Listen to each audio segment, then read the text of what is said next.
Okay folks, so the orchid that we have to spotlight in today's Orchid in Review is this aclandiae or aclandiae, however you guys want to pronounce that. And this one in particular is an aclandiae iguazu. And taking a look at this plant structure of this species orchid, you will see that it is a very compact growing orchid, indeed at a small size, and yet it is mature and ready to bloom. Now this plant will actually only grow about 3 to 5 inches tall, so again, very compact plant, very good to have when you are limited in space, and also a great plant to mount.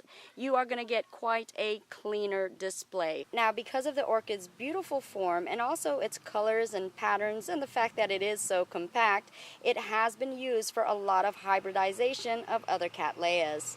Now let us take a closer and more in detail look of exactly how beautiful this orchid is.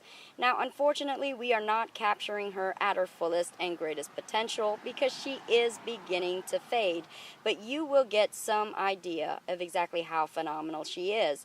Now usually her petals are going to be more upright and more flattened. Now this one again is beginning to close a little bit because she is beginning to fade, and you're also going to notice a little bit more darker petals on this. She is a little bit more lighter on average. But I should note that the colors and also the form of the actual blossom can vary just depending on the variety of the aclandiae.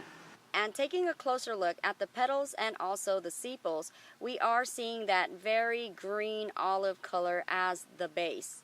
And then on top of that green undertone, we are seeing those bold markings in that very dark maroon, almost brown in color. And very bold and very wild patterns on this aclandiae, definitely giving this such a spark to the bloom, such a character, and also a bold personality. And taking a look at the column or the nose of the orchid, you are definitely seeing a nice fuchsia in color.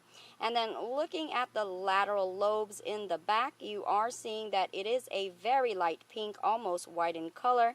And coming down to her lip area, you are seeing some veining and some striations in there as well.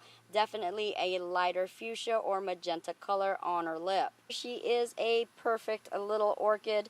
Definitely a very wild and tropically delicious orchid right here.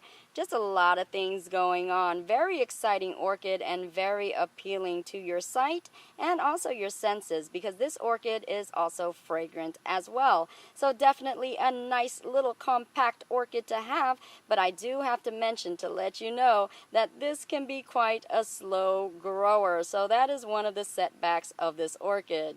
But other than that, folks, this is quite an extraordinary orchid species to have. And that, my friend, is an Orchid Review wrap. I do thank you so much for tuning in to yet another episode where we featured this beautiful species, aclandiae. Now, you guys already know, right, that indeed I truly do love you guys all. Mwah.